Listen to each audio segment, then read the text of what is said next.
नमस्कार, मैं अमित कुमार सिंह अनअकैडमी के इस लर्निंग प्लेटफॉर्म पे आपका स्वागत करता हूँ। क्रैक यूपीएससी सीएससी जीएस यह भारत का सबसे बड़ा लर्निंग प्लेटफॉर्म है। अगर आप हमारे चैनल यूपीएससी सीएससी को जब सब्सक्राइब करेंगे तो आपको यहाँ मिलेगा daily live classes, live test and quiz, structured course मिलेगा, अनलिमिटेड एक्सेस मिलेगा। मतलब आप एक ही वीडियो को कई बार देख सकते हैं और सुन सकते हैं। यह सुविधा आपको अनअकैडमी में मिलेगी। इसके लिए आपको अनअकैडमी लर्निंग ऐप डाउनलोड करना होगा। दोस्तों, अनअकैडमी आज एक ऐसा प्लेटफॉर्म है जहां भारत के सभी बेस्ट एजुकेटर जुड़े हुए हैं, चाहे वो किसी भी क्षेत्र से हो, कहीं से भी हो, जहां आपको अपने मनपसंद एजुकेटर से पढ़ाई करने का मौका मिल सकता है। अपने बारे में बता दूं, मैं अमित कुमार सिंह दिल्ली विश्वविद्यालय से ग्रेजुएशन और पोस्ट ग्रेजुएशन किया हूं तथा विगत 5 वर्षों से दिल्ली और इलाहाबाद के विभिन्न कोचिंग संस्थानों से करंट अफेयर्स, स्टैटिक जीके और हिस्ट्री पढ़ाता रहा हूं। मैं यूपीएससी का 2 बार, यूपीपीएससी का 3 बार इंटरव्यू दिया हूं तथा अन्य स्टेट पीसीएसओ का मैं लगातार मेंस देता रहा हूं।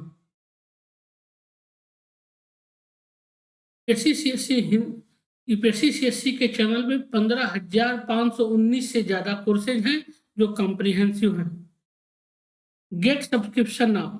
देखिए, यूपीएससी सीएससी पे 2 तरह का कोर्स है। एक है प्लस कोर्स, दूसरा है आइकॉनिक कोर्स। सबसे पहले हम प्लस कोर्स के बारे में देखते हैं। मेरा कोड है AKS AKS 001 AKS 001। तो क्या है, 6 महीने का प्लस कोर्स में जो 6 महीने का जो सब्सक्रिप्शन है वो है 40,500। 12 महीने का सब्सक्रिप्शन है 49,500। 24 महीने का सब्सक्रिप्शन है 72,000 और 36 महीने का सब्सक्रिप्शन है 90,000। अगर आप हमारा कोड AKS 001 जो हमारा कोड है, अगर आप उसको प्रयोग करते हैं तो आपको 10% का छूट मिलेगा और आपको जो 40,500 की जगह पे आपको 6 महीने की जो फीस है वो 36,450 रुपए। उसी तरह 49,500 रुपए जो फीस है, अगर आप हमारा कोड AKS 001 का यूज करते हैं तो आपको इसके लिए 44,550 रुपए। 24 महीने की जो फीस 72,000 रुपए है, अगर आप हमारा कोड AKS 001 का प्रयोग करते हैं तो आपको इसके लिए 64,800 रुपए तथा 36 महीने का जो सब्सक्रिप्शन 90,000 रुपए है, अगर आप हमारा कोड AKS 001 का प्रयोग करते हैं तो आपको 10% की छूट मिलेगी और आपको इसके लिए 81,000 रुपए पेड करना होगा। दोस्तों, प्लस कोर्स उन लोगों के लिए है जो 2-3 साल से तैयारी कर रहे हैं लेकिन अभी अपनी सफलता से दूर हैं। उनके लिए बहुत ही बेहतर कोर्स है, क्योंकि आप सोच लीजिए कि मात्र 81,000 रुपए में 36 महीने तक अनअकैडमी के इस प्लेटफॉर्म पे आपको जुड़े रहने का मौका मिलेगा, जहां आप प्रीलिम्स का, मेंस का, इंटरव्यू तीनों की तैयारी कर सकते हैं। और आप, सबसे बड़ी चीज है कि आप किसी के भी कोर्स से एडमिशन लीजिए, आप अपने मनपसंद एजुकेटर से अपनी पढ़ाई कर सकते हैं। दूसरा कोर्स जो है वो है आइकोनिक कोर्स। आइकोनिक कोर्स उन लोगों के लिए है जो अभी अभी तैयारी शुरू करने के बारे में सोच रहे हैं या शुरू किए हैं। उनके लिए बहुत ही बेहतर कोर्स है, क्योंकि इसमें देखिए 12 महीने का जो सब्सक्रिप्शन इस पर रखा गया है 72,500। 24 महीने का सब्सक्रिप्शन रखा गया 1,15,750 रुपए और 36 महीने का सब्सक्रिप्शन रखा गया है 1,53,750 रुपए। अगर आप हमारा कोड AKS 001 हमारा कोड है, अगर आप प्रयोग करते हैं तो आपको 10% की छूट मिलेगी और आपको इसके लिए 12 महीने का जो सब्सक्रिप्शन है 74,500, उसके जगह पे आपको 67,050 रुपए पेड करना होगा। 24 महीने का जो सब्सक्रिप्शन 1,15,000 रुपए है, अगर आप हमारा कोड AKS 001 का प्रयोग करते हैं तो आपको इसके लिए 1,04,175 रुपए पेड करना होगा और 36 महीने का जो सब्सक्रिप्शन 1,53,750 रुपए है, अगर आप हमारा कोड AKS 001 का प्रयोग करते हैं तो आपको 10% की छूट मिलेगी और आपको इसके लिए 1,38,375 रुपए पेड करना होगा। दोस्तों, इस कोरोना काल में जिस तरह हम देखते हैं कि सरकारी नौकरियों का क्रेज बढ़ा है, उसको देखते हुए हम कह सकते हैं कि बहुत ही नॉमिनल फीस है, क्योंकि इससे कम फीस पे कोई भी संस्थान आपको इससे बेहतर सुविधा नहीं दे सकती है। इसलिए दोस्त, आप हमारा कोड AKS001 अब जरूर प्रयोग कीजिए और आप हमारे कोड के द्वारा जरूर एडमिशन लीजिए, जिससे आपको 10% का प्रॉफिट मिलेगा।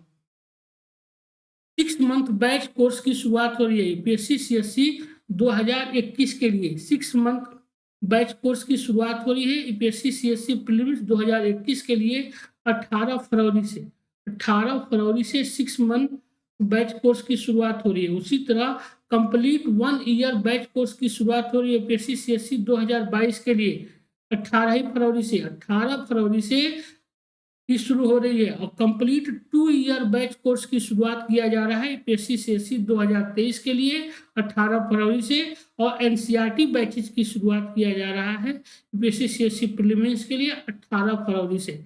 इसलिए दोस्त, आप हमारा कोड AKS 001 का प्रयोग जरूर कीजिए और आप एडमिशन लीजिए। AKS 001 का प्रयोग कीजिए और आप हमारे कोड के साथ जरूर एडमिशन लीजिए। देखिए, यहाँ आपको इंग्लिश मीडियम, हिंदी मीडियम और बाइलिंगुअल तीनों में आपको पढ़ने का मौका मिलेगा। यहाँ आपको इंग्लिश मीडियम, हिंदी मीडियम और बाइलिंगुअल तीनों में पढ़ने का मौका मिलेगा। इसलिए दोस्त, आप हमारे कोड AKS001 के साथ जरूर एडमिशन लीजिए, आपको 10% का छूट मिलेगा। UPSC CSC optional plus UPSC CSC GS plus और आइकोनिक में जो फीस रखा गया है, 12 महीने का जो फीस रखा गया है, वो रखा गया है आपको 88,705 रुपए। 24 महीने का जो सब्सक्रिप्शन रखा गया है 1,31,510 रुपए। और 36 महीने का सब्सक्रिप्शन रखा गया है 1,67,220 रुपए।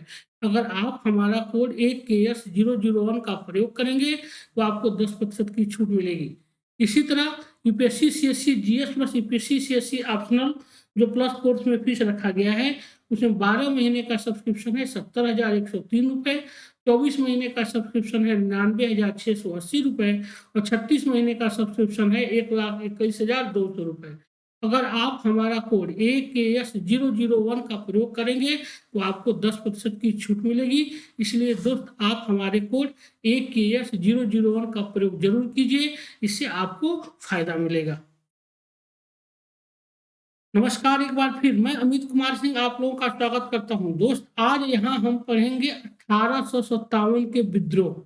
1857 के विद्रोह में सबसे पहले हम यहाँ देखेंगे कि विद्रोह के क्या कारण थे, विद्रोह के क्या परिणाम हुए, विद्रोह ने आगे के आने वाले आंदोलनों पे क्या प्रभाव छोड़ा। 1857 के विद्रोह के बाद क्या क्या प्रशासनिक परिवर्तन हुए।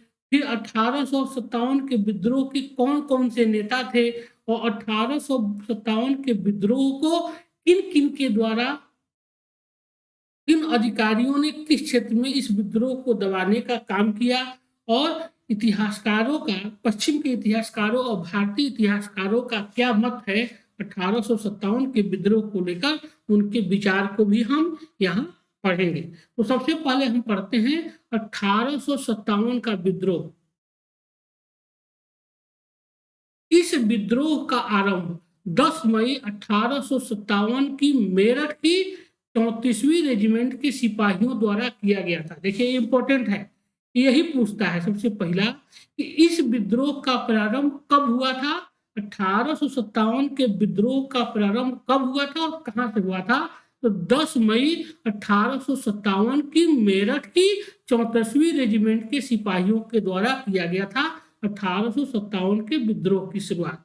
दूसरे दिन ये सिपाही दिल्ली पहुंचे, जहां दिल्ली के सिपाही भी इनसे मिल गए।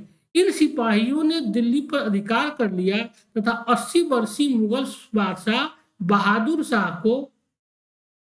शाह जफर को भारत का सम्राट तथा अपना नेता घोषित कर लिया। क्या कर रहा है, हम देख रहे हैं कि 1857 का जो विद्रोह है वह 10 मई 1857 को शुरू हुआ। 10 मई 1857 को शुरुआत हुई मेरठ से, जहां पे ब्रिटिश रेजिमेंट के 34वीं रेजिमेंट के सिपाहियों के द्वारा यह विद्रोह किया गया था। यह विद्रोह वह ये था कि उसी एनफील्ड राइफल के कारतूस को लेकर यह विद्रोह हुआ, जहां पे सिपाहियों ने विद्रोह कर दिया और जेल में बंद अपने सैनिक भाइयों को छुड़ा लिया। और वह अगले दिन दिल्ली पहुंचे, जहां दिल्ली के भी सिपाही उनसे मिल गए। उन्होंने मुगल बादशाह बहादुर शाह जफर को अपना सांकेतिक नेता चुना तथा उन्हीं के नेतृत्व में 1857 की क्रांति का आगाज किया। 1857 का विद्रोह ब्रिटिश शासन के विरुद्ध सबसे बड़ा विद्रोह था। अनेक दृष्टियों से भारतीय इतिहास में यह एक अभूतपूर्व विद्रोह था। देखिए, इसके पहले भी हम देखते हैं कि 1857 के विद्रोह से पहले भी कई विद्रोह हुए थे। किसान विद्रोह हुआ था, फिर आप देखेंगे कि आदिवासियों ने विद्रोह किया था, चाहे कहीं कुछ कुछ जगहों पे सैनिकों ने भी विद्रोह किया था, लेकिन वह विद्रोह इतना व्यापक नहीं रहा जितना 1857 का विद्रोह था। और सबसे बड़ी चीज कि 1857 के विद्रोह ने इतिहास में, भारतीय इतिहास में एक अमिट छाप छोड़ा, जो और किसी विद्रोह ने नहीं किया। दूसरी चीज कि इस विद्रोह के कारण हम देखते हैं कि बहुत दूरगामी परिणाम हुए। सबसे पहला परिणाम क्या हुआ कि प्रशासनिक परिवर्तन हो गया। अब इसी विद्रोह के बाद हम देखते हैं कि कंपनी का शासन समाप्त हो गया, ब्रिटिश क्राउन का शासन शुरू हो गया तथा अंग्रेज कंपनी की बहुत सी नीतियों को यहाँ परिवर्तन कर दिया गया। ब्रिटिश शासन को उखाड़ फेंकने के उद्देश्य से देश के विभिन्न प्रदेशों के सैनिक और विभिन्न राज्यों के शासक व सरदार लड़ाई के लिए एकजुट हुए। समाज के कई अन्य समुदाय, जमींदार, किसान, दस्तकार, विद्वान भी इस विद्रोह में शामिल हुए। क्या कह रहा है? हम देख रहे हैं कि ब्रिटिश नीतियों के कारण, जैसे कह रहा है कि इस विद्रोह में बहुत से सैनिक और राजा, जमींदार भी शामिल हुए। देखिए, सबके कारण थे। हम देखते हैं कि बहुत से सैनिकों ने विद्रोह किया।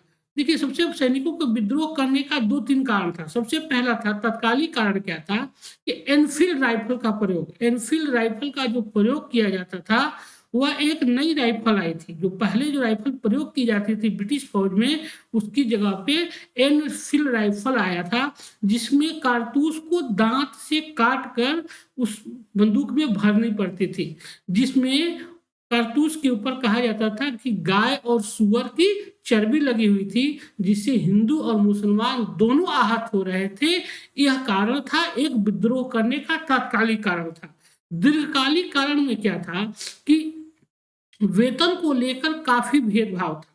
भारतीय सैनिकों मतलब और ब्रिटिश जो सैनिक थे, उनके वेतन को लेकर काफी भेदभाव था। और दूसरी चीज कि पदोन्नति में भी काफी भेदभाव था।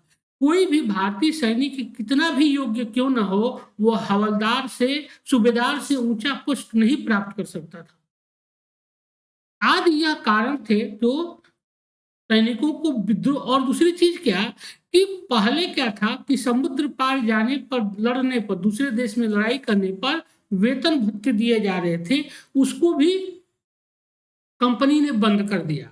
और दूसरी चीज कि बाहर जाकर, समुद्र पार जाकर लड़ने के लिए विवश किया।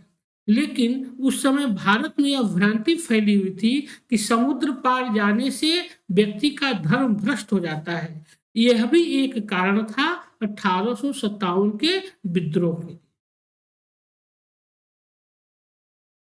विद्रोह के अब क्या क्या कारण थे देखेंगे।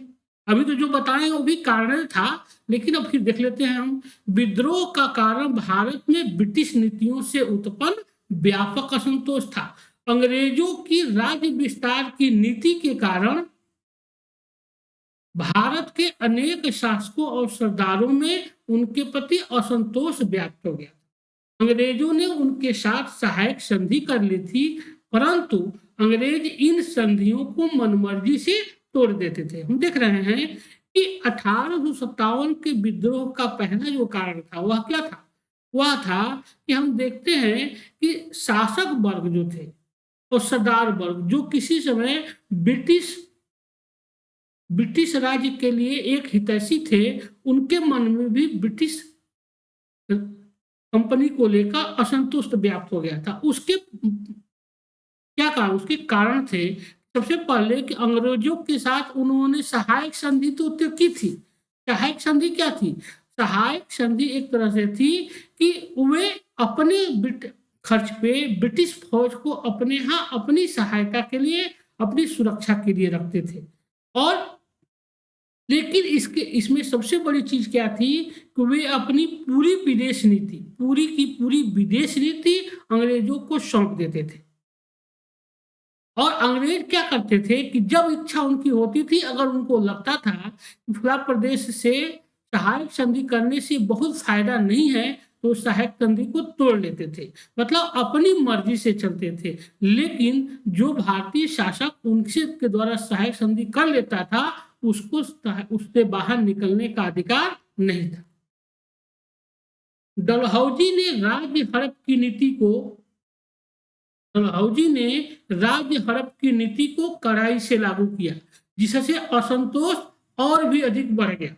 झांसी के मृत राजा के दत्तक पुत्र को डलहौजी ने उत्तराधिकारी नहीं माना, अतः 1854 में झांसी पर अधिकार कर दिया। क्या कह रहा है कि और डलहौजी की जो हड़प नीति थी, डलहौजी की जो हड़प नीति थी, इसने भी भारतीय राज्यों के राजाओं के मन में व्याप्त असंतोष को बढ़ावा दिया। क्या कारण था कि उसने 3 तरह के राज्यों का बंटवारा किया। वे राज्य जिनका निर्माण अंग्रेज किए थे और जो शासक भारतीय थे, जो उनके रहमो करम पे थे, उन्हें गोद लेने के अधिकार से वंचित कर दिया गया।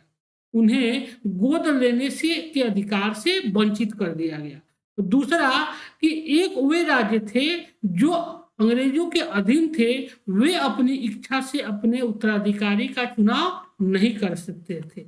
इससे क्या हुआ? इससे भी व्यापक असंतोष फैला। जैसे हम देखते हैं कि झांसी के महाराजा गंगाधर राव की जब मृत्यु हुई, तो उनकी पत्नी लक्ष्मीबाई ने जब गोद लेने की इच्छा प्रकट की, तो उनके मना कर दिया गया, उनके दत्तक पुत्र को मान्यता नहीं दी गई और झांसी को 1854 में झांसी पर अधिकार कर दिया गया।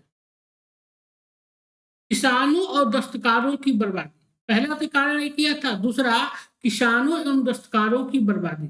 अंग्रेजों द्वारा लागू की गई भूमि व्यवस्थाओं से किसानों की हालत बदतर हो गई थी। जब इंग्लैंड में निर्मित हुआ माल भारत में पहुंचने लगा, तो यहाँ के पुराने हस्तशिल्प बर्बाद हो गए। पीड़ित किसान और कारीगर ब्रिटिश शासन को समाप्त करने के लिए एकजुट हो गए। देखिए 1857 के विद्रोह में हम देखते हैं कि किसानों और दस्तकारों में खास करके जुलाहों ने, आपको बुनकरों ने आदि इस आंदोलन में भाग लिया। इनके अपने कारण थे। देखिए क्या हुआ था कि अंग्रेजों द्वारा जो नई नई भूमि व्यवस्थाएं लागू की गई थी, उनसे किसानों की हालत, और जैसे मान लीजिए अस्थाई बंदोबस्त था, महालबाड़ी था, रैयतबाड़ी था, इससे क्या हुआ? इससे किसानों का उत्पीड़न बढ़ा था। इन भूमि व्यवस्थाओं से किसानों की स्थिति पहले से गिरावट आई थी। और दूसरा क्या हुआ, जब इंग्लैंड का निर्मित जो माल था, जो इंग्लैंड के, जो हम देखते हैं कि 18वीं शताब्दी के मध्य में इंग्लैंड में औद्योगिक क्रांति होती है, और औद्योगिक क्रांति के बाद जो माल वहाँ के फैक्ट्रियों में बनता है, उसको भारत के बाजार में ठेल दिया जाता है। जिससे क्या हुआ, भारत पहुंचने से यहाँ के जो पुराने हस्तशिल्प थे वे बर्बाद हो गए। और इसी बर्बादी के कारण हम देखते हैं कि उनके अंदर कुंठा फैली और 1857 की क्रांति में ये लोग भी भाग लिए। धर्म और जाति नष्ट होने का डर। अंग्रेजों की नीति और आचरण ने जनता में यह भय पैदा कर दिया था कि ब्रिटिश शासन उनके धर्म और रीति रिवाजों को नष्ट करने पर अड़ा हुआ है। देखिए धर्म और जाति नष्ट होने का डर, क्या कहा? देखिए इसमें क्या था, अलग अलग भ्रांतियां थी। अब जैसे मान लीजिए कि भारत के में जो भी कुप्रथाएं थी, जैसे सती प्रथा का अंत, दास प्रथा का अंत, फिर शिशु हत्या का अंत, ये जो अंग्रेजों ने बहुत कड़ाई से पालन किया, इस पे रोक लगाई, लेकिन कुछ भारतीय लोग थे इसको भी अपने धर्म में हस्तक्षेप माने। दूसरा चीज क्या हुआ कि 1813 में हम देखते हैं कि ईसाई मिशनरियों को भारत में प्रचार प्रसार करने की अनुमति दी गई तथा उस अधिनियम को समाप्त कर दिया गया, जिसके अंतर्गत कोई भी व्यक्ति जब दूसरा धर्म स्वीकार करता था तो उसको पैतृक संपत्ति से वंचित कर दिया जाता था। अंग्रेजों ने सबसे पहला काम यही किया कि 1813 में इस कानून को समाप्त कर दिया और यह कहा कि अब कोई भी व्यक्ति अगर ईसाई धर्म या अन्य धर्म स्वीकार करता है तो उसे उसकी पैतृक संपत्ति से वंचित नहीं किया जा सकता। यह ऐसे मामले थे जिससे लोगों को यह लगा कि अंग्रेज उनके धर्म को समाप्त कर देने के लिए, नष्ट कर देने पर तुले हुए हैं। भारतीय सैनिकों की शिकायतें। अंग्रेजों की फौज में भारतीय सिपाहियों के लिए पदोन्नति के रास्ते बंद थे। फौज में ऊंचे पद यूरोपीय अफसरों के लिए सुरक्षित थे।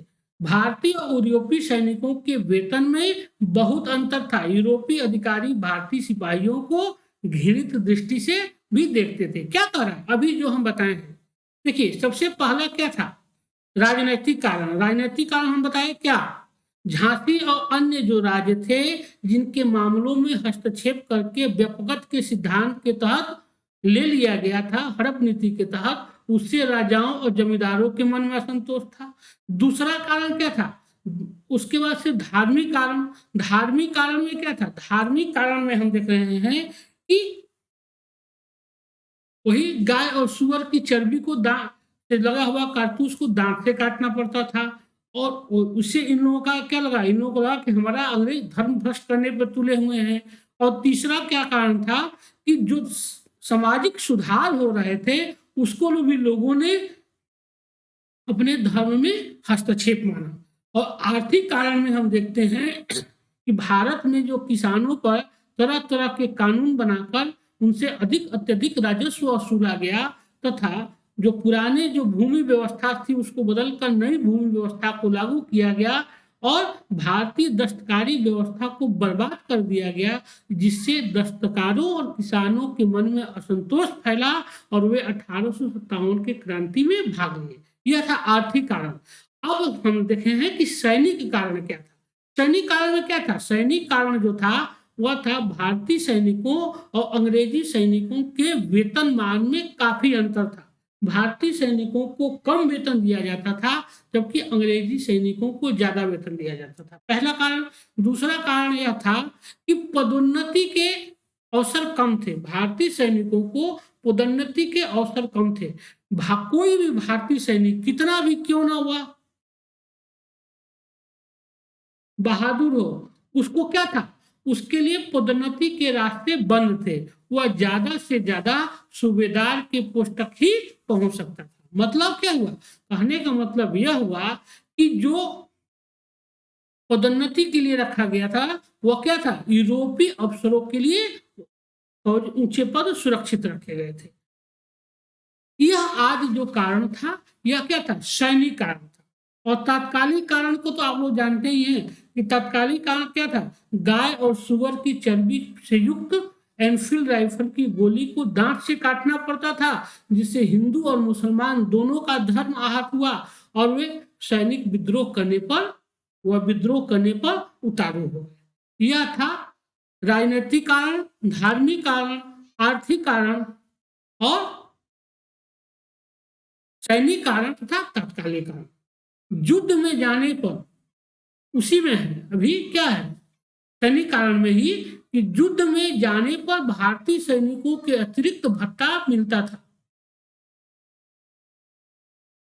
युद्ध खत्म होने पर उनके सहयोग से जीते गए इलाके पर अंग्रेजों का आधिपत्य हो जाने के बाद भारतीय सैनिकों को भत्ता बंद कर दिया गया।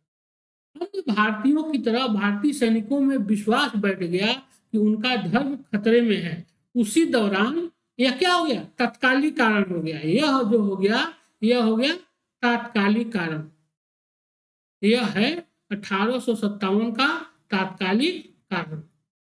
क्या कि भारतीयों के मन में यह विश्वास बैठ गया कि उनका धर्म खतरे में है, क्योंकि एनफील्ड राइफल जो एक नई किस्म की राइफल थी, इसके कारतूस में गाय और सुअर की चर्बी लगाई गई थी, जिससे दांत से काटना होता था, जिससे हिंदू और मुसलमान दोनों आहत हुए।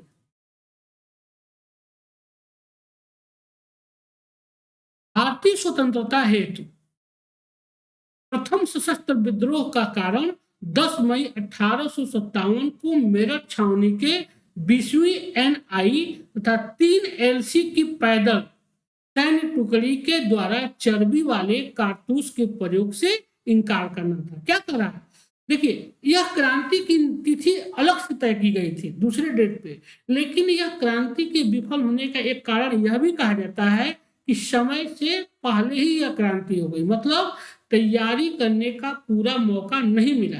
क्योंकि देखते हैं कि 10 मई 1857 को जो मेरठ में जो ब्रिटिश फौज की डिवीजन थी, उसमें उसी एनफील्ड राइफल की गोली को लेकर सैनिकों ने विद्रोह कर दिया, और उन्होंने क्या किया कि जेल में बंद अपने सैनिक भाइयों को छुड़ा लिया, और वह अगले दिन दिल्ली पहुंचे तथा दिल्ली के बादशाह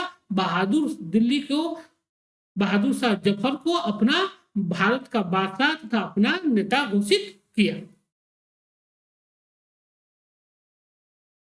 10 मई 1857 के विद्रोह से के पूर्व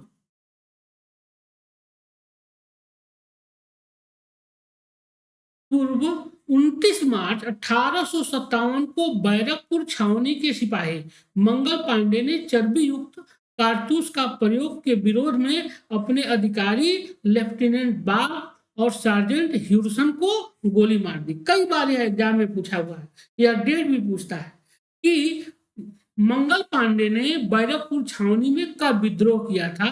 तो 29 मार्च 1857 को बैरकपुर छावनी में मंगल पांडे ने विद्रोह कर दिया था, और उसमें क्या किए थे, उन्होंने अपने लेफ्टिनेंट अधिकारी बाग और सार्जेंट ह्यूरसन को गोली मार के हत्या कर दी। यह भी कई बार पूछा गया है एग्जाम में। अब विद्रोह के नेतृत्व, तो हम लोग क्या पढ़ लिए, विद्रोह के कारण पढ़ लिए। विद्रोह के कारण में क्या क्या देखे हम लोग, विद्रोह के कारण में हम लोग देखे राजनीतिक कारण, उसके बाद से राजनीतिक कारण के बाद से आर्थिक कारण, उसके बाद सामाजिक धार्मिक कारण, उसके बाद सैनिक कारण, तब तात्कालिक कारण। इतना हम कारण देख लिए, जो प्रीलिम्स में भी पूछा जा सकता है, मेंस के भी दृष्टि से इंपॉर्टेंट है, जो पूछता है परीक्षा में। अब हम लोग पढ़ेंगे विद्रोह के मुख्य केंद्र कहाँ कहाँ थे और उसके नेतृत्वकर्ता कौन कौन थे। विद्रोह के मुख्य केंद्र एवं नेतृत्वकर्ता, सबसे पहला है बहादुर शाह जफर। ये भारत के अंतिम मुगल सम्राट। 1857 में इनका दरबार क्रांति का प्रमुख केंद्र था। 11 मई 1857 को मेरठ की क्रांतिकारियों ने बहादुर शाह को क्रांति का नेतृत्व सौंपा, और 12 मई को दिल्ली को अंग्रेज के प्रभाव से मुक्त करा लिया। क्या करा, बहादुर शाह जफर जो अंतिम मुगल सम्राट थे, यह भारत के अंतिम मुगल सम्राट थे। जब 1857 में इनका दरबार जो था वह क्रांति का एक मुख्य केंद्र बना था, क्योंकि हम देखते हैं कि 11 मई 1857 को मेरठ के क्रांतिकारियों ने बहादुर शाह को क्रांति का नेतृत्व सौंपा, और 12 मई को दिल्ली को अंग्रेजों के जो दिल्ली में जो अंग्रेज फौज थे उनको पराजित करके उन्होंने दिल्ली पर अधिकार कर लिया।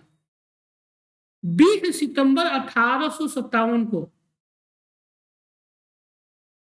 20 सितंबर 1857 को बहादुर शाह ने हुमायूं के मकबरे में अंग्रेज लेफ्टिनेंट WHR हडसन के समक्ष समर्पण कर दिया। उन्हें रंगून भेज दिया गया, वहीं पर उनकी मृत्यु हो गई। 1862 में बहादुर शाह की मृत्यु हो गई। क्या कह रहा है, देखिए दिल्ली में क्रांति का नेता कौन था, दिल्ली में क्रांति के नेता थे बहादुर शाह जफर। लेकिन जब 20 सितंबर 1857 को जब अंग्रेजों ने क्रांति को दबाना शुरू किया उस दौरान 20 सितंबर 1857 को जो बूढ़ा बादशाह बहादुर शाह जफर थे, वे भागकर हुमायूं के मकबरे में छिप गए, जहां पे हडसन ने उन्हें गिरफ्तार किया तथा उनके पुत्रों को गोली मार दिया। उनके 3 पुत्रों को उसने गोली मार दिया और बहादुर शाह जफर को निर्वासित करके रंगून भेज दिया गया, जहां उनकी मृत्यु हो गई 1962 में। इस तरह दिल्ली में क्रांति का समापन हो गया। बाबू कुंवर सिंह दूसरे प्रमुख विद्रोही नेता थे। बाबू कुंवर सिंह बिहार में विद्रोही सेना का नेतृत्व जगदीशपुर के जमींदार कुंवर सिंह ने किया था। कुंवर सिंह बिहार प्रांत में आंदोलन की शुरुआत करने वाले प्रमुख स्वतंत्रता सेनानी थे। बिहार में सर्वप्रथम दानापुर में विद्रोह हुआ था। कुंवर सिंह ने अपने युद्ध कौशल और छापामार युद्ध नीति के द्वारा अंग्रेजों का सामना किया था। इसमें के पश्चात 26 अप्रैल 1858 को इनकी मृत्यु हो गई। क्या कारण है कि बिहार के प्रमुख विद्रोही नेताओं में आरा के जगदीशपुर के जमींदार बाबू कुंवर सिंह थे। इन्होंने क्या किया, उस क्षेत्र में विद्रोही सेना का इन्होंने नेतृत्व किया था। कब हम देखते हैं, जबकि जब देवघर और दानापुर की रेजिमेंट ने जब विद्रोह कर दिया और वे कुंवर सिंह के नेतृत्व में युद्ध करने लगे, तो कुंवर सिंह ने उनके द्वारा उनको मिलाकर अंग्रेजों को कई बार पराजित किया और यहां तक कि वो अंग्रेजों को पराजित करते हुए गंगा पार कर गए और गाजीपुर, बलिया होते हुए, आजमगढ़ होते हुए वे लखनऊ और कानपुर तक भी गए, जहां नाना साहब से उन्होंने मुलाकात किया और नाना साहब के नेतृत्व में अंग्रेजों को कानपुर में हराया। बाद में नाना साहब ने उन्हें वापस भेजा और वे आजमगढ़ होते हुए वापस लौटे, जहां अंग्रेजों से उनका मुकाबला हुआ, जिसमें बाबू कुंवर सिंह घायल हो गए और कुछ दिनों बाद उनकी मृत्यु हो गई। 26 अप्रैल 1858 को बाबू कुंवर सिंह की मृत्यु हो गई। यह सबसे ज्यादा उम्र में क्रांति का नेतृत्व करने वाले नेता थे। उस समय इनकी उम्र 80 साल से ज्यादा थी। नाना साहब कानपुर में 5 जून 1857 को विद्रोह प्रारंभ हुआ, जहां विद्रोहियों ने नाना साहब को पेशवा घोषित कर दिया और नवाब अजीमुल्ला को उनका मुख्य सलाहकार।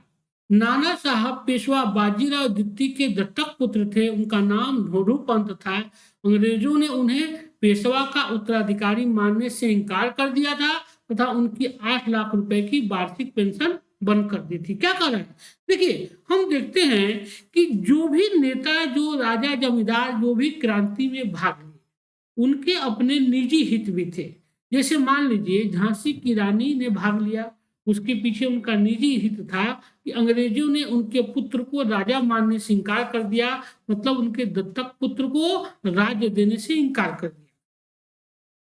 नाना साहब का अलग प्रसादी थी। नाना साहब के तो बाजीराव, जो पेशवा बाजीराव द्वितीय थे, उनका उत्तराधिकारी मानने से इनकार कर दिया और जो बाजीराव द्वितीय को जो 8 लाख रुपए की वार्षिक पेंशन दी जा रही थी, उसको भी देने से अंग्रेजों ने मना कर दिया। इनके पास भी कारण यह था विद्रोह करने का।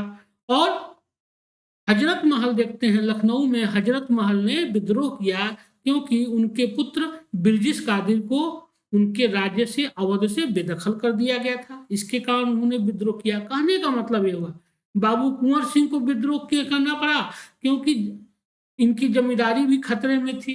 मतलब कोई भी व्यक्ति जो था वह देश प्रेम की भावना से परिपूर्ण होकर नहीं युद्ध कर रहा। आम लोगों को छोड़ दिया जाए तो जो भी राजे महाराजे जमींदार इसमें भाग लिए, उनके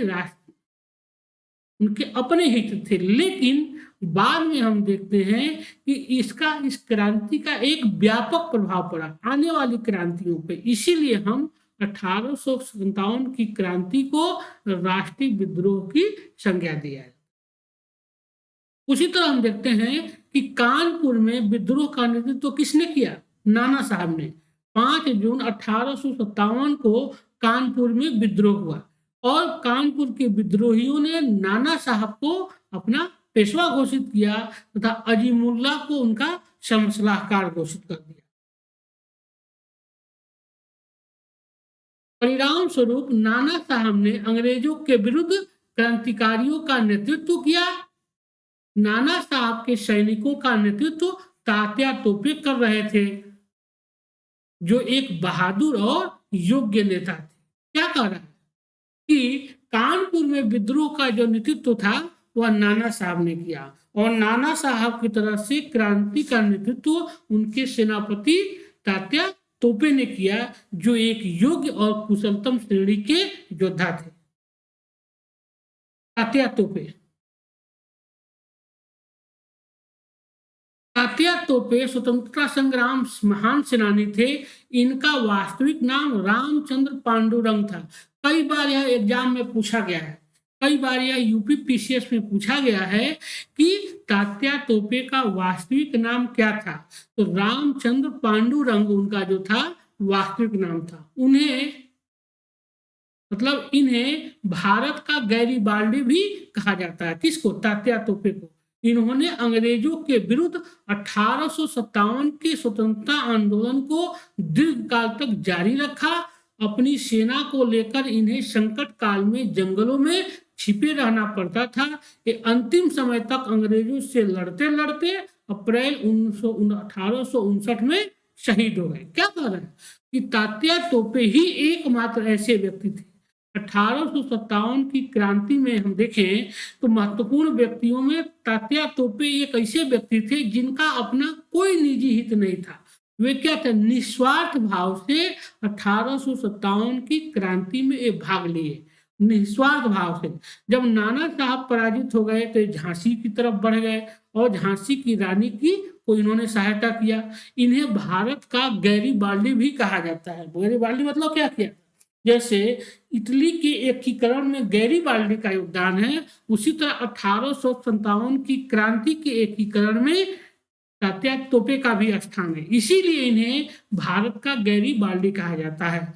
और यह बहुत कम समय तक 1857 की क्रांति के समाप्त होने के बाद भी यह अंग्रेजों से संघर्षरत रहे और इनको सबसे अंतिम में 1859 में एक जमींदार मान सिंह के द्वारा धोखा देकर इन्हें गिरफ्तार करा दिया गया। अंग्रेजों ने इन्हें फांसी पर की सजा दे दी। महारानी लक्ष्मीबाई क्रांति की एक महत्वपूर्ण नेता थी। महारानी लक्ष्मीबाई, इनका बचपन का नाम मणिकर्णिका था। झांसी के राजा गंगाधर राव के साथ इनकी ये ब्याही गई थी। इनका नाम महारानी लक्ष्मीबाई पड़ा।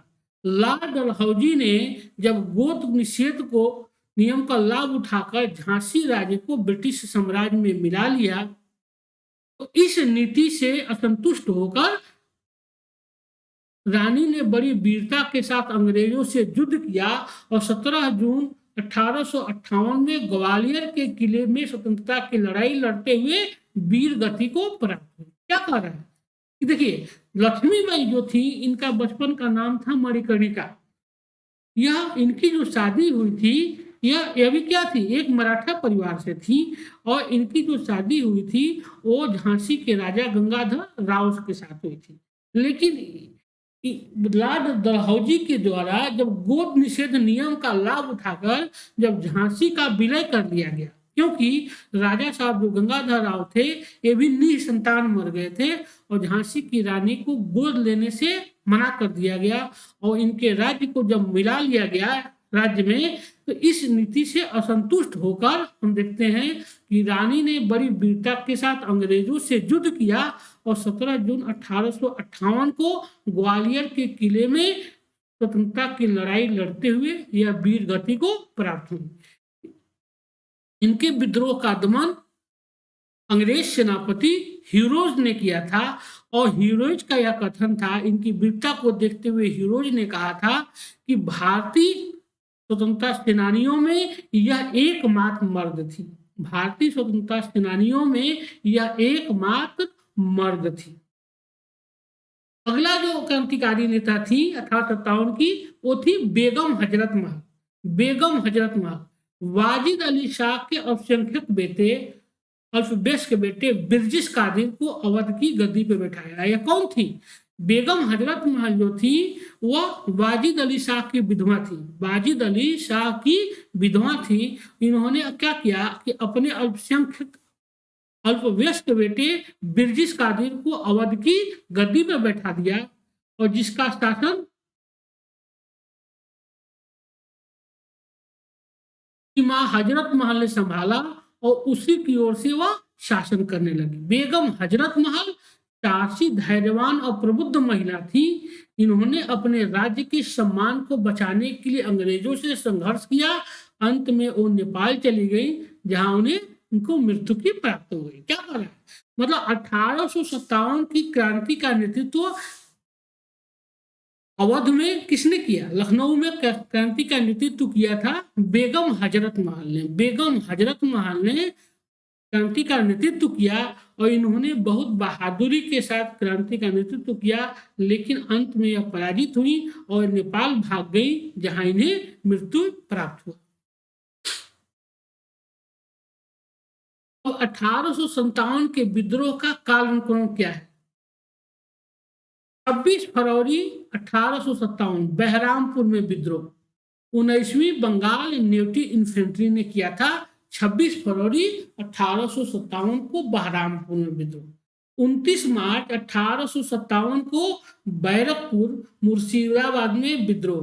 कौन किया था? 34वीं बंगाल इन्फेंट्री बटालियन की 5वीं कंपनी में मंगल पांडे द्वारा विद्रोह। देखिए कई बार एग्जाम में पूछा गया है कि मंगल पांडे, दोनों डेट भी पूछता है, मतलब डेट भी पूछता है कि कब विद्रोह किए थे मंगल पांडे और किस बटालियन के सिपाही थे। तो 34वीं बंगाल इन्फेंट्री बटालियन के सिपाही थे और 29 मार्च 1857 को इन्होंने विद्रोह किया।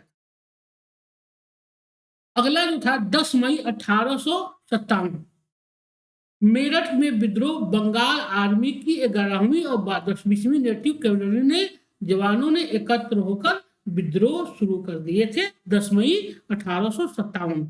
12 मई 1857 क्रांतिकारियों द्वारा दिल्ली पर अधिकार कर लिया गया। 4 जून 1857 लखनऊ में विद्रोह व झांसी में विद्रोह कब हुआ था? 4 जून 1857। देखिए यह डेट भी कई बार मैचिंग कराने के लिए पूछा गया है। यह डेट भी कई बार एग्जाम में मैचिंग कराने के लिए पूछा जाता है, इसलिए इंपॉर्टेंट है। 5 जून कानपुर में विद्रोह। 5 जून 1857 को कानपुर में विद्रोह और 6-7 जून 1857 को इलाहाबाद में विद्रोह हुआ। यह विद्रोह का डेट है महत्वपूर्ण जगहों पर जहां से परीक्षा में क्वेश्चन पूछा जाता है। और देखिए यह जो चार्ट है यह बहुत इंपॉर्टेंट है परीक्षा की दृष्टि से, जहां से क्वेश्चन रहते ही रहते हैं। इसमें क्या है कि केंद्र विद्रोही नेता कौन थे, कौन सी तिथि थी और दबाने वाले दमनकर्ता कौन थे, मतलब अंग्रेज सेनापति कौन थे, जो एग्जाम में कई बार यहां से प्रश्न पूछे जाते रहे हैं। तो दिल्ली सबसे पहले हम देखते हैं कि दिल्ली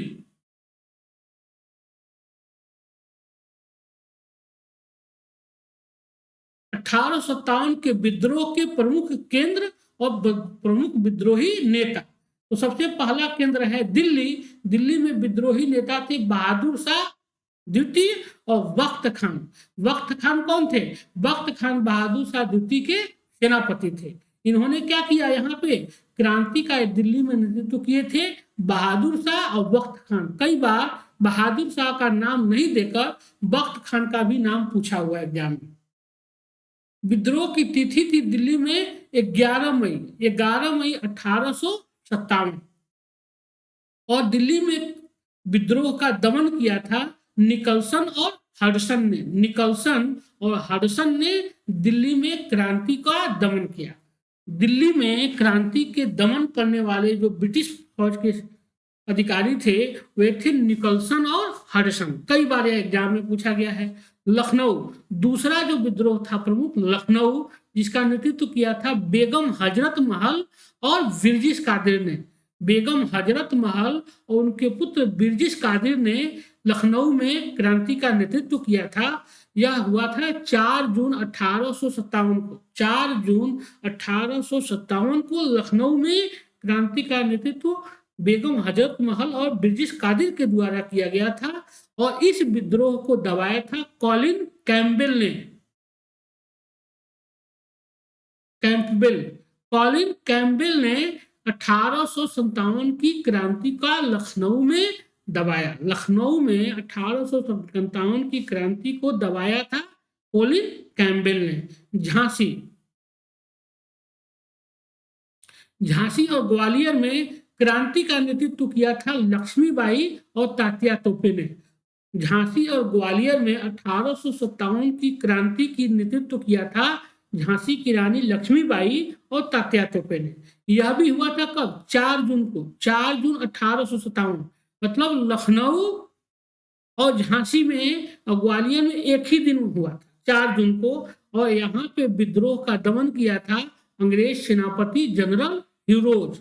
यहाँ पे विद्रोह का दमन करता था अंग्रेज सेनापति जनरल ह्यूरोज। अगला है कानपुर। कानपुर में नेतृत्व किया था विद्रोह का नाना साहेब तात्या तोपे, दोनों लोग किए थे। यह विद्रोह हुआ था 5 जून 1857 को। 5 जून 1857 को कानपुर में विद्रोह हुआ था, जिसका नेतृत्व नाना साहेब और तात्या तोपे ने किया था। और इस विद्रोह का दमन किया था यहाँ पे कॉलिन कैम्पबेल ने। कॉलिन कैम्पबेल ने कानपुर और लखनऊ दोनों विद्रोहों का दमन किया था। इलाहाबाद में क्रांति का नेतृत्व किया था लियाकत अली ने। इलाहाबाद में क्रांति का नेतृत्व किया था लियाकत अली ने और 6 जून 1857 को इलाहाबाद में विद्रोह हुआ था। 6 जून 1857 को। और इस विद्रोह को दबाया था कर्नल नील ने। कर्नल नील ने इलाहाबाद में विद्रोह को दबाया था। फैजाबाद में मौलवी अहमदुल्ला ने क्रांति का नेतृत्व किया था जून 1857 में और इस विद्रोह का भी दमन किया था कर्नल नील ने। मतलब इलाहाबाद और फैजाबाद में कौन? कर्नल नील ने विद्रोह का दमन किया। और जगदीशपुर में क्रांति का नेतृत्व किए थे कुंवर सिंह और उनके छोटे भाई अमर सिंह ने। यह विद्रोह हुआ था 12 जून 1857 को। इस विद्रोह का दमन किया था विलियम टेलर और विसेंट आयर ने। विलियम टेलर और विसेंट आयर ने जगदीशपुर में क्रांति का दमन किया था। बरेली में विद्रोह का नेतृत्व किया था खान बहादुर खान ने। खान बहादुर खान ने क्या किया थे? बरेली में 1857 की क्रांति का नेतृत्व किया था। यह भी कब हुआ था? जून 1857 में यह विद्रोह हुआ था और इस विद्रोह का दमन किया था विसेंट आयर ने। विसेंट आयर ने बरेली में विद्रोह का दमन किया था। फतेहपुर में क्रांति का नेतृत्व किए थे अजीमुल्ला ने। क्रांति का नेतृत्व किए थे अजीमुल्ला ने। 1857 में क्रांति हुई थी और इस क्रांति का दमन किया था जनरल रेनार्ड ने। जनरल रेनार्ड के द्वारा इस क्रांति का दमन किया गया था। इस तरह हम देखते हैं क्या हुआ कि यहां से प्रश्न परीक्षा में रहते हैं कि क्रांति इस तारीख को ही, क्रांति कहाँ हुई, उसके नेतृत्वकर्ता कौन थे और उसका दमन किस अधिकारी ने किया। यह क्वेश्चन आप देखेंगे कि लगाने के लिए उसमें पूछ दिया जाता है ABCD के रूप में। यह इंपॉर्टेंट है, यहाँ से प्रश्न पूछे जाते हैं। तो हम देखते हैं कि आखिर विद्रोह का स्वरूप कैसा था। 1857 का जो विद्रोह हुआ उसका स्वरूप क्या था? 1857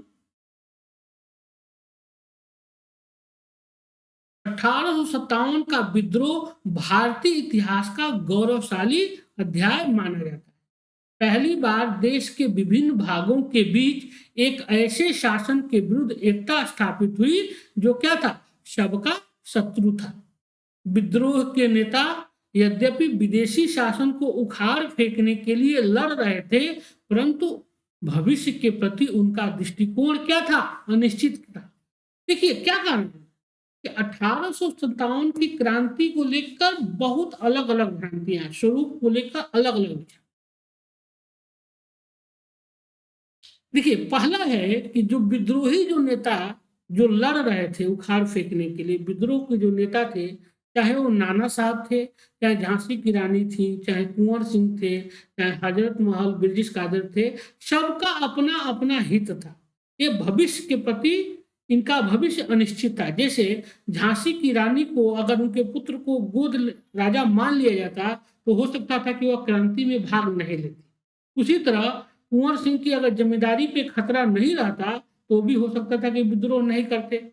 अगर अवध के शासक वाजिद अली शाह को निष्कासित नहीं किया गया रहता और उनके पुत्र को राजा मान लिया जाता तो ब्रिटिश कादर भी नहीं करती।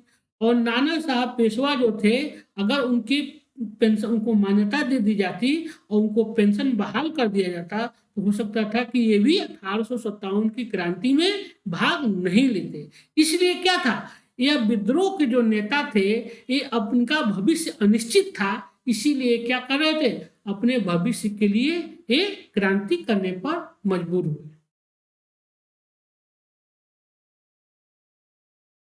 यह जो विद्रोह था आम जनता, सैनिकों, किसानों और दस्तकारों आदि के सक्रिय सहयोग से वंचित था। देखिए किसानों ने तो भाग लिया था, कुछ किसानों ने, कुछ दस्तकारों ने और आम जनता ने भी विद्रोह में भाग लिया, लेकिन जिस तरह खुलकर भाग लेना चाहिए था उस तरह नहीं लिया। क्योंकि हम देखते हैं क्या कि उत्तर भारत का कुछ एरिया तो इस आंदोलन से प्रभावित था, खास करके बंगाल, बिहार, उत्तर प्रदेश, अवध का जो क्षेत्र था यह क्या था, इस आंदोलन से प्रभावित था।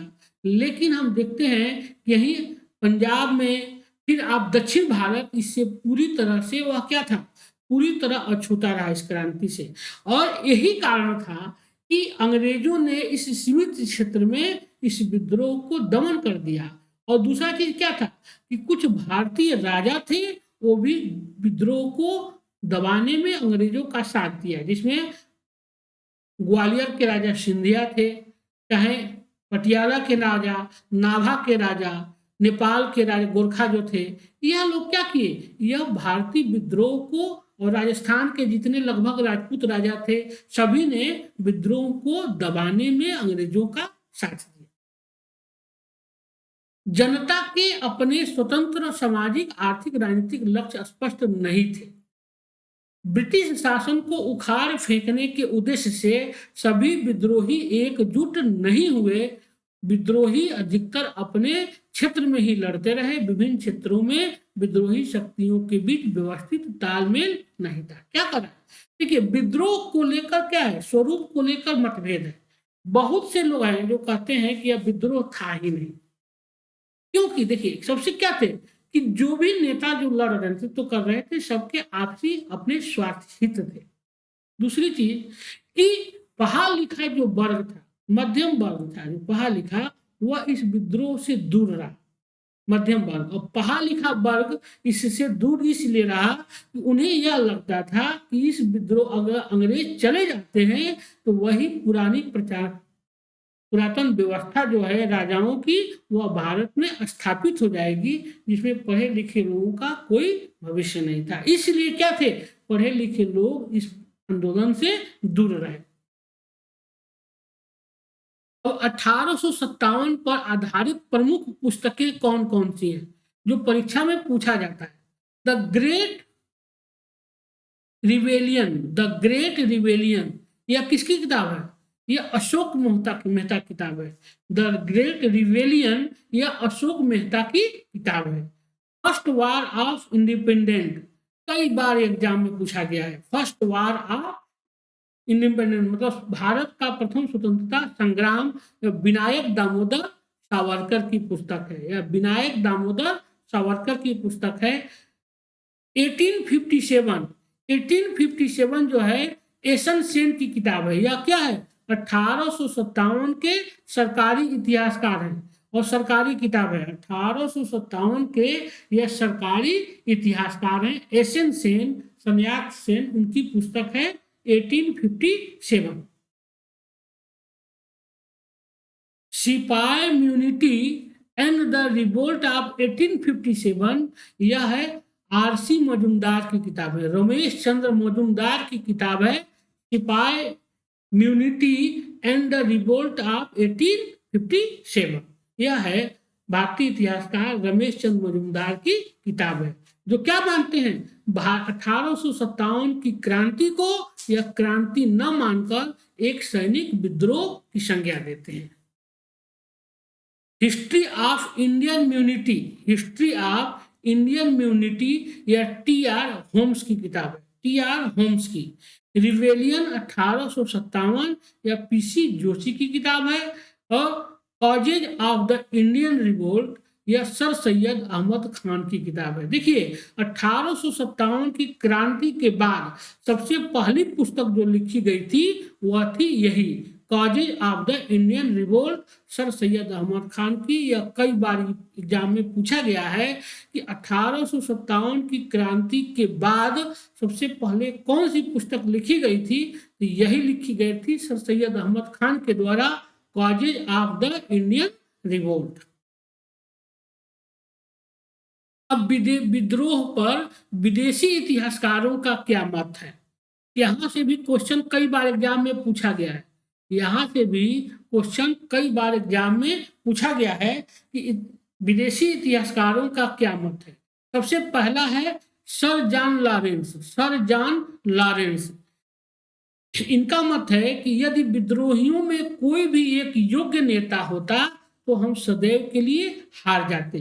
सर जॉन लॉरेंस का कहना है कि क्या थे कि अगर विद्रोहियों में कोई भी अगर योग्य नेता रहता तो यह हम यहाँ भारत में सदैव हमेशा के लिए हार जाते। सर जॉन लॉरेंस का ही कहना है कि यह क्या था, यह पूर्णतः सिपाही विद्रोह था, वह स्वतंत्रता संग्राम नहीं मानते हैं। उनका क्या कहना है कि यह क्या था, एक सिपाही विद्रोह था।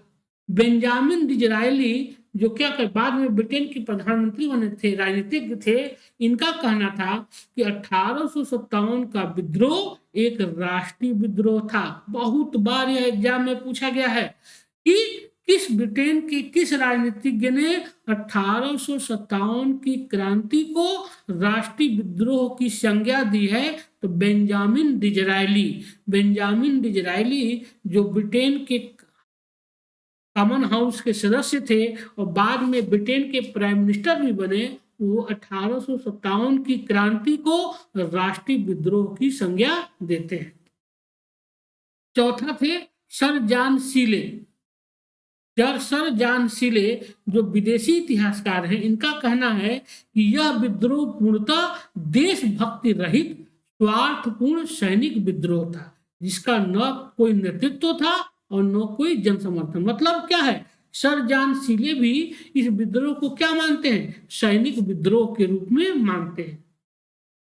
परसिवल व्हीलर कहते हैं, परसिवल स्पीयर और मेटकाफ का कहना है कि यह पुनर्स्थापनावादी आंदोलन था। क्या मतलब, इनका कहना है कि 1857 का जो विद्रोह था वह फिर से पुरानी और दुकियानूसी विचारधाराओं को स्थापित करने के लिए यह विद्रोह किया गया।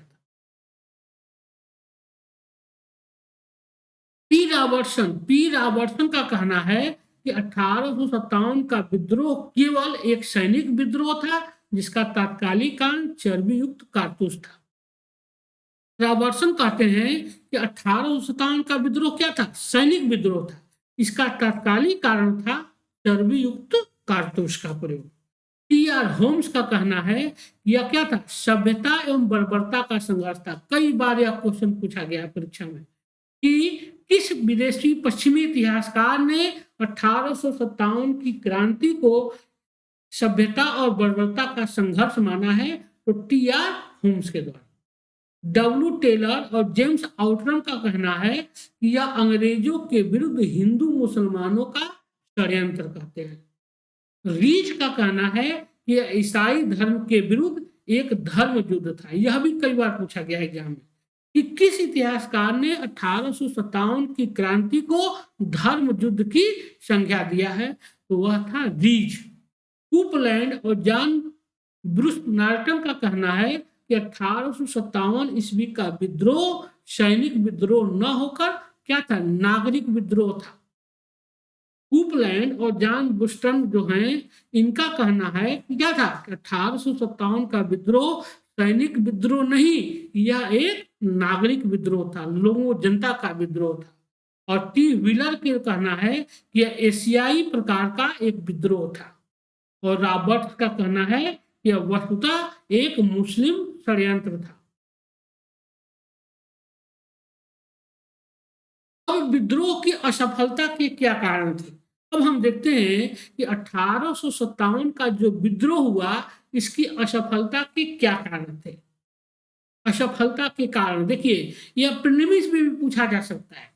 4 में से ही ऑप्शन दे देगा, सभी कर देगा, या एक देख के 3 अलग अलग कर देगा, उसमें पूछ देगा। तो इससे प्रीलिम्स में भी यहाँ से प्रश्न पूछे जा सकते हैं।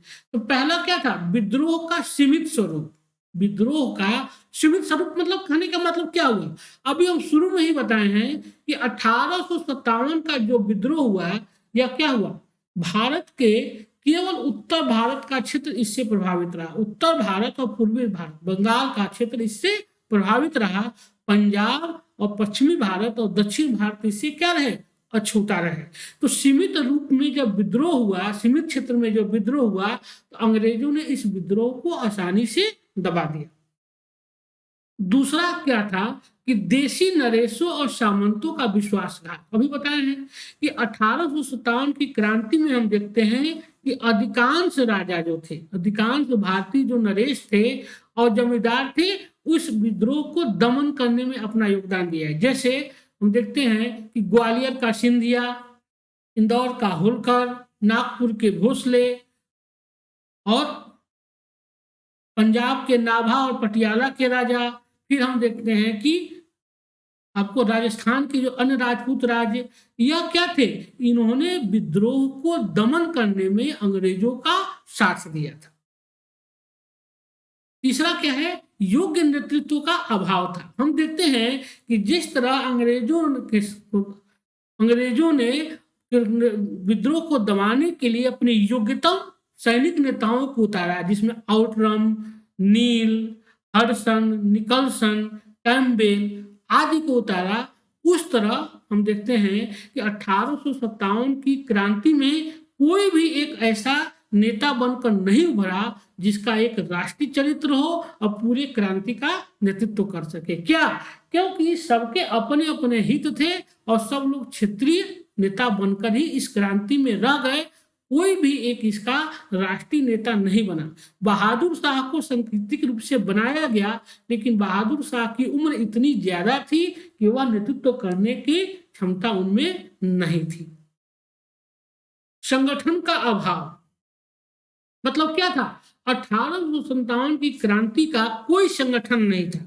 जो जहां था वहीं विद्रोह कर रहा था, जो जहां था वहीं विद्रोह में भाग ले रहा था। मतलब कोई भी इसका एक संगठन नहीं था, कोई कार्यक्रम नहीं था, बिना यह कार्यक्रम का हो रहा था। तीसरा, निश्चित उद्देश्य का अभाव। मतलब वही क्या थे कि जितने विद्रोह करता नेतृत्व करता थे, चाहे वो झांसी की रानी लक्ष्मीबाई रही, चाहे नाना साहब रहे, चाहे कुंवर सिंह रहे, चाहे हम देखते हैं कि ब्रिटिश कादर और हजरत महल थी, सबके क्या थे, अपने अपने हित थे। सब लोग अपने अपने उद्देश्यों की प्राप्ति के लिए लड़ रहे थे। किसी का भी एक राष्ट्रीय भावना नहीं थी। अगला है सीमित साधन। क्या था, हम देखते हैं कि जो भी लोग भारतीय लोग लड़ रहे थे, इनके पास क्या थे, हथियार, वही पुरातन हथियार थे, तलवार, फावड़ा, भाला से लड़ रहे थे। और अंग्रेजों के पास क्या था, एनफील्ड राइफल थी जो दूर तक मार कर सकती थी। और जो विद्रोही जो नेता थे, इनके पास जो साधन उपलब्ध थे, चाहे वो भोजन हो चाहे हथियार हो, उनकी मात्रा सीमित थी और अंग्रेजों के पास इसकी मात्रा बहुत ज्यादा थी। जन समर्थन का अभाव। अगला है कि जन समर्थन का अभाव। देखिए 1857 क्रांति के बता दिए हैं हम पहले ही। इसमें क्या था, पढ़ा लिखा वर्ग जो था इस आंदोलन से दूर रहा, मध्य वर्ग का जितना समर्थन चाहिए था उतना नहीं मिला, और भारतीय राजे रजवाड़े जो नरेश थे उनका भी समर्थन इसमें नहीं मिला। तो क्या रहा, जन समर्थन का अभाव रहा। अंग्रेजों के अनुकूल परिस्थितियां और कुशल नेतृत्व, मतलब अनुकूल परिस्थितियां कहने का मतलब क्या हुआ, अनुकूल परिस्थितियां कहने का मतलब यही हुआ कि उस समय ब्रिटिश अंग्रेजों का कोई भी अन्य देशों के साथ कोई युद्ध यूरोप में नहीं चल रहा था, और भारत के जो नरेश थे, राजा थे, वह उनके प्रति, अंग्रेजों के प्रति लॉयल रहे, ईमानदार रहे, और उनका जो अंग्रेजों का जो कुशल नेतृत्व था सेनापति का, जैसे लॉर्ड कैनिंग इनका नेतृत्व कर रहा था, एक कुशल वायसराय था, उसी तरह हम देखते हैं कि नेतृत्व को दबाने में जो नेता उभर के आए उन्होंने अपना सर्वश्रेष्ठ दिया, वो कुशल नेतृत्व दिए, लेकिन भारतीयों में यह इस चीज की कमी थी। अब 1857 को लेकर यह क्या था, विद्रोह की, अभी हम लोग क्या पढ़े, विद्रोह की असफलता के कारण थे। अब हम पढ़ते हैं कि 1857 के विद्रोह को लेकर भारतीय इतिहासकारों का क्या मत है। भारतीय इतिहासकारों का मत, पहला है डॉक्टर एस एन सेन, जो 1857 की क्रांति के सरकारी इतिहासकार हैं। इनका मत है, जो कुछ धर्म के लिए लड़ाई के रूप में प्रारंभ हुआ वह सत्ता संग्राम के रूप में समाप्त हुआ। ये कहते हैं डॉक्टर एस एन सेन कि यह भले ही इसका स्वरूप शुरू में क्या था, धार्मिक था, धर्म के लिए लड़ाई की शुरुआत किया गया, लेकिन जिस समय यह समापन हुआ इसका स्वरूप क्या हो गया था, राष्ट्रीय हो गया था, और यह स्वतंत्रता संग्राम में बदल गया था। दूसरा है अशोक मेहता। अशोक मेहता का कहना है कि 1857 के विद्रोह का स्वरूप क्या था, वो राष्ट्रीय था। मतलब अशोक मेहता का कहना है कि 1857 का विद्रोह क्या था, वह शुरू से ही इसका विद्रोह का लक्ष्य राष्ट्रीय था। बीडी सावरकर 1857 के विद्रोह को एक सुनियोजित राष्ट्रीय स्वतंत्रता संग्राम कहते हैं। बीडी सावरकर ने अपनी पुस्तक 1857 में 1857 के विद्रोह को क्या मानते हैं, एक सुनियोजित राष्ट्रीय स्वतंत्रता संग्राम करते हैं। मतलब 1857 का जो विद्रोह किया गया था यह क्या था, एक सुनियोजित था, और भारत का यह पहला राष्ट्रीय स्वतंत्रता संग्राम था। डॉक्टर आरसी मजूमदार का कहना है कि तथाकथित प्रथम राष्ट्रीय संग्राम न तो प्रथम राष्ट्रीय और न ही राष्ट्रीय और न ही स्वतंत्रता संग्राम था। कई बार यह परीक्षा में पूछा गया है, यूपीएससी में भी कई बार पूछा गया है, क्या कि यही दे देता स्टेटमेंट कि यह किसका है, कहना है। आरसी मजूमदार कहते हैं कि न तो यह पहला था और न राष्ट्रीय स्वतंत्रता संग्राम था। यह क्या कहते हैं कि यह एक, आरसी मजूमदार कहते हैं कि यह एक सैनिक विद्रोह था। 1857 के विद्रोह को आरसी मजूमदार कहते हैं कि यह एक सैनिक विद्रोह था, और उसमें भी न यह प्रथम था और न इसका स्वरूप राष्ट्रीय था और न यह स्वतंत्रता का संग्राम था। मतलब इसके पहले भी बहुत से सैनिक विद्रोह हुए थे, उसी तरह यह भी एक सैनिक विद्रोह था। इसका चरित्र सैनिक विद्रोह का ही था, और न यह कोई पहली बार हुआ था, मतलब इसके पहले भी हुआ था, और इसका चरित्र जो था वो राष्ट्रीय स्वतंत्रता संग्राम का नहीं था। पीसी जोशी का कहना है कि यह राष्ट्रीय और सामान्य जनता तक फैला हुआ क्या था, विप्लव था। बिपिन चंद्रा कहते हैं कि 1857 का विद्रोह विदेशी शासन से राष्ट्र को मुक्त कराने का भक्तिपूर्ण प्रयास था। मतलब बिपिन चंद्रा का कहना है कि 1857 का जो विद्रोह हुआ था वह क्या था, विदेशी शासन से राष्ट्र को मुक्त कराने का एक ईमानदारी भक्तिपूर्ण प्रयास था, मतलब स्वतंत्रता संग्राम था। मुंशी जीवनलाल और मोइनुद्दीन का कहना है कि 1857 का विद्रोह एक सैनिक विद्रोह था। जवाहरलाल नेहरू, दुर्गादास बंदोपाध्याय और सर सैयद अहमद खान ने 1857 का विद्रोह सिपाही विद्रोह नहीं अपितु स्वतंत्रता प्राप्ति के निमित्त भारतीय जनता का एक संगठित संग्राम था। जवाहरलाल नेहरू, दुर्गादास बंदोपाध्याय और सर सैयद अहमद खान का कहना है कि 1857 का जो विद्रोह था वह सैनिक विद्रोह नहीं था। वह क्या था? वह एक जनता का एक सामूहिक प्रयास था। किसके लिए? यह स्वतंत्रता प्राप्ति करने के लिए, अंग्रेजों के शोषण से मुक्ति के लिए और आजादी प्राप्त करने के लिए यह जनता का एक संगठित प्रयास था। इस तरह आज का क्लास हम यही समाप्त करते हैं। हम लोग क्या क्या पढ़ लिए? क्रांति के कारण, क्रांति के नेतृत्वकर्ता, क्रांति को किसने नेतृत्व किया, कहाँ किया और किसने नेतृत्व क्रांति को दबाया, क्रांति का क्या स्वरूप था, क्रांति को लेकर भारतीय इतिहासकारों और पश्चिम के इतिहासकारों में के क्या विचार हैं और क्रांति की असफलता के क्या कारण थे, जहां हम पूरा प्रीलिम्स और मेंस दोनों को समेटने की कोशिश किए हैं। इसी के साथ आज का क्लास अब हम यही समाप्त करते हैं। दोस्त देखिए, ये सबमिट हो रही है ट्रांसफार्म के लिए एक सबमिट किया जा रहा है यूपीएससी सीएससी प्रिपरेशन के लिए 20 फरवरी और 21 फरवरी 2021 को। हाँ, आप इसमें रजिस्टर करा लीजिए। इसमें भारत के बेहतर लोगों को बुलाया जा रहा है, जिससे आपके आने वाले भविष्य के लिए काफी उपयोगी उनके विचार हो सकते हैं। अनअकैडमी कम्बैट की शुरुआत जो हुआ है उसमें आपको 28 फरवरी को जो कम्बैट हो रहा है, 28 फरवरी को उसमें 60 क्वेश्चन दिया जाएगा, 45 मिनट का समय होगा, रेटिंग स्कोरिंग मिलेगा, कॉन्टेक्ट मिलेगा और विनिंग अमेजिंग प्राइज रखा गया है। इसमें आप लोग हमारा कोड AKS001 का प्रयोग करके जरूर इनरोल होइए, आपको इसमें फायदा मिलेगा।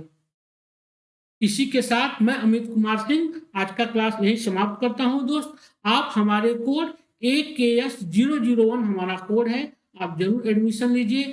कल के क्लास में हम लोग पढ़ेंगे भारत में पुनर्जागरण, भारत में सामाजिक सुधार आंदोलन और पुनर्जागरण है, उसको कल हम देखेंगे। इसी के साथ मैं अमित कुमार सिंह आप लोगों को धन्यवाद देता हूं। दोस्त, आप हमारे चैनल को जरूर सब्सक्राइब कीजिए और हमारे वीडियो क्लास को जरूर लाइक कीजिए। नमस्कार, धन्यवाद।